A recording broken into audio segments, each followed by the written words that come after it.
आज देश और दुनिया के सामने जहां एक और आतंकवाद बड़ी समस्या है, किसी भी देश के लिए राष्ट्रीय सुरक्षा बहुत बड़ा विषय है।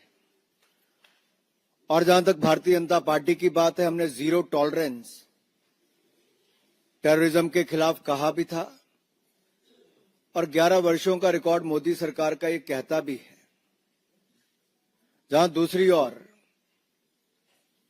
नक्सलवाद को भी जड़ से खत्म करने की हम बात कर रहे हैं। हमारे लिए सदा नेशन फर्स्ट रहा है, राष्ट्र प्राथमिकता रही, राष्ट्र प्रथम रहा है। कुछ राजनीतिक दल ऐसे हैं जो लोग इन देश विरोधी ताकतों के साथ हाथ भी मिलाते हैं, राजनीतिक लाभ उठाने के लिए उनका चंदा भी पाते हैं और फिर मौन हो जाते हैं।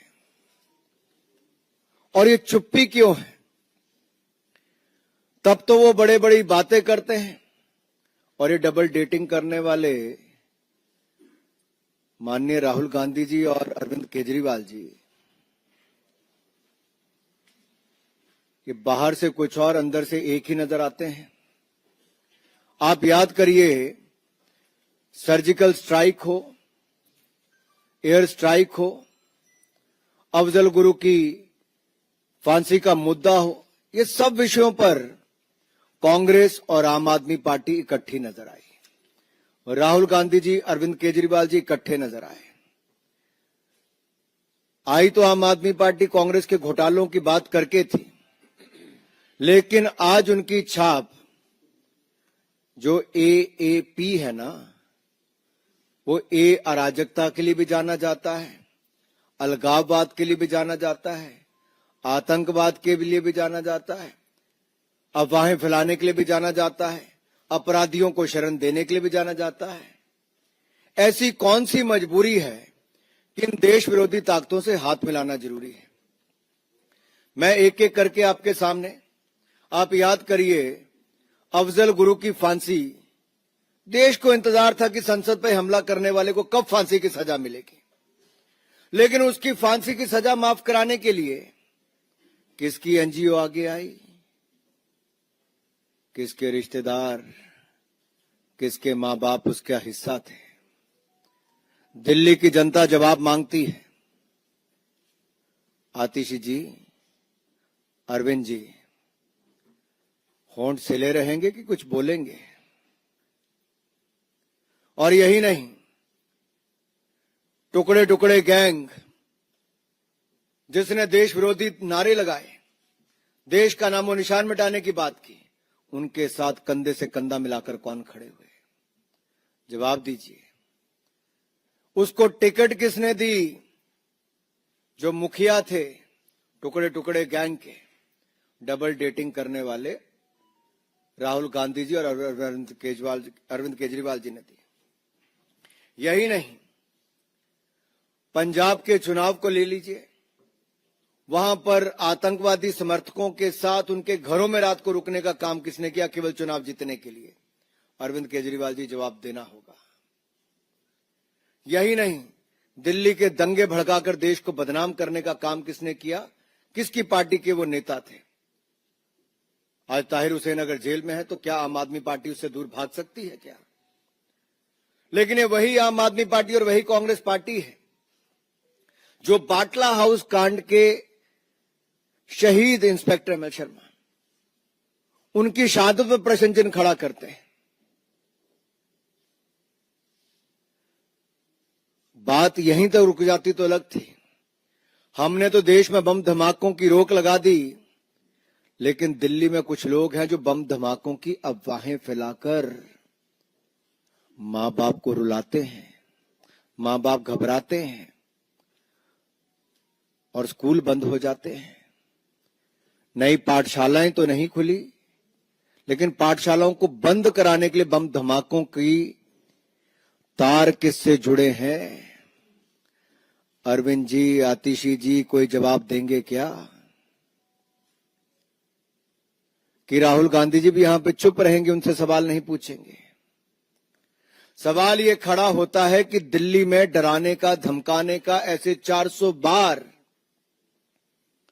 ये काम कौन करता है? आज इस बात का जवाब देना ही होगा और फॉरेन फंडिंग जो ऐसे आतंकवादी सोच के समर्थक हैं, आतंकवादी सोच को आगे बढ़ावा देते हैं, जो हिंदुस्तान का नामो निशान मिटाना चाहते हैं, जो खालिस्तान बनाना चाहते हैं, उनसे फंडिंग लेने का भी अपराध क्यों किया?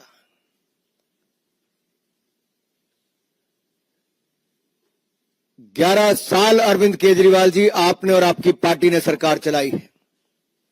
आपने एक सवाल का जवाब आज तक नहीं दिया है। केवल कीचड़ उछालो और चले जाओ। सवालों का जवाब मांग रही है दिल्ली अरविंद केजरीवाल से, सवालों का जवाब मांग रही है आतिशी जी से, सवालों का जवाब मांग रही है आम आदमी पार्टी से। ये आपके पाप छिपेंगे नहीं। ये आतंकवाद हो, अलगाववाद हो, अपराधी हो, इनको संरक्षण देना, इनके साथ देना, ये दिल्ली की जनता जवाब मांगती है। अराजकता और सनसनी के पुराने खिलाड़ी हैं अरविंद केजरीवाल जी और आम आदमी पार्टी के लोग। आपको जवाब देना होगा किसकी एनजीओ है, क्या, किसके सूत्रधार कौन है इसका, किसके साथ तार जुड़े हुए हैं। धन्यवाद। मैं आदरणीय अनुराग जी, उपस्थित सभी साथी मित्रों, अनुराग जी ने विस्तार से बता दिया कि कैसे आम आदमी पार्टी देश विरोधी ताकतों को पालने का काम करती है। और हम बार बार इस बात को कह रहे हैं कि दिल्ली में सामाजिक सद्भाव, शांति बिगाड़ने का काम आम आदमी पार्टी का स्लीपर सेल करता है। एक जुवेनाइल जिसके पास 400 से ज्यादा हॉक्स ईमेल वो करता है, वो डाटा पहुंचाने का काम किसने किया, ये आम आदमी पार्टी को बताना चाहिए। मैं इसलिए कह रहा हूं कि उस एनजीओ के संबंध सीधे सीधे किससे जुड़े हैं ये सबको पता है। पर जैसा अनुराग जी ने कहा कि अरविंद केजरीवाल मुंह नहीं खोलेंगे, और सिर्फ प्राइवेट स्कूल में ही क्यों वो मेल जाती हैं, दिल्ली के सरकारी स्कूल में क्यों नहीं जाती? लाखों करोड़ों रुपए का बर्बादी, कितनी दहशत, हजारों हजार बच्चे, उनके परिवार, टीचर्स, सब दहशत के घेरे में, पूरी दिल्ली दहशत के घेरे में। क्या मिलता है अरविंद केजरीवाल इससे? आपको क्या हासिल करना चाहते हैं आप? और ये संयोग नहीं है। दिल्ली विधानसभा का चुनाव आता है तो शाहीन बाग, उत्तर पूर्वी का दंगा आता है। अब फिर दिल्ली विधानसभा का चुनाव आ रहा है तो इस तरह के प्रपंच रचे जा रहे हैं कि किसी तरह से दिल्ली को दहलाया जाए। और किसके समर्थन में बोलते हैं आपकी एनजीओ? अफजल हम शर्मिंदा हैं, तेरे कातिल जिंदा हैं, भारत तेरे टुकड़े होंगे, इंशाअल्लाह इंशाअल्लाह। इनके समर्थन में बोलने वाली एनजीओ अगर उसके संबंध इस पूरे हॉक्स कॉल से जुड़ रहे हैं तो आप समझ लीजिए कि दिल्ली की सरकार, अरविंद केजरीवाल दिल्ली को किस दिशा में लेके जाना चाहते हैं। और आज जो एक दूसरे के खिलाफ बोलने का काम कर रहे हैं, राहुल गांधी हो या अरविंद केजरीवाल, जब ये घटना हुई थी जेएनयू वाली, उस समय राहुल गांधी भी वहीं गए थे समर्थन देने के लिए, जैसे अरविंद केजरीवाल भागे थे। और ये कोई एक घटनाक्रम नहीं है। जेएनयू की घटना पर जिस तरह से सीबीआई ने फॉरेंसिक रिपोर्ट लैब में जाके जांच करवाई थी, लेकिन दिल्ली की अरविंद केजरीवाल सरकार की जिद थी कि नहीं जी हम अपनी लैब से करवाएंगे। इन्होंने हैदराबाद की एक लैब से कराई और जानकारी मिली कि 2 उसमें वीडियो क्लिप जिसमें छेड़छाड़ की गई वो दिल्ली सरकार के इशारे पे की गई थी, जिसमें उमर खालिद और वो बाकी कामरेड नारे लगा रहे थे। कितना बचाने की कोशिश करोगे? और फिर जब उमर खालिद पे कहा कि मुकदमा चलाने की अनुमति मांगी दिल्ली पुलिस ने, तो अरविंद केजरीवाल ने फाइल दबा के रखी, अनुमति देने से मना कर दिया था। ये सब बातें रिकॉर्ड पर हैं। तो किसको पालना चाहते हैं आप? अवैध बांग्लादेशी रोहिंग्या, उसमें आपकी जान बचती है अरविंद केजरीवाल।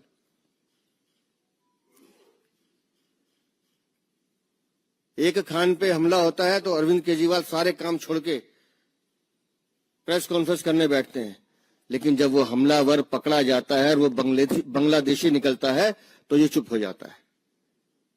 रिश्तेदार है तुम्हारा, तुम्हारे मुंह से आवाज नहीं निकल रही। अवैध बांग्लादेशी रोहिंग्या के दम पे चुनाव जीतना चाहते हो। हर वो आदमी जो देश का दुश्मन है, देश के सत्ता और हमारी एकता पर आवाज उठाना चाहता है, वो अरविंद केजरीवाल के साथ खड़ा होकर नजर आता है।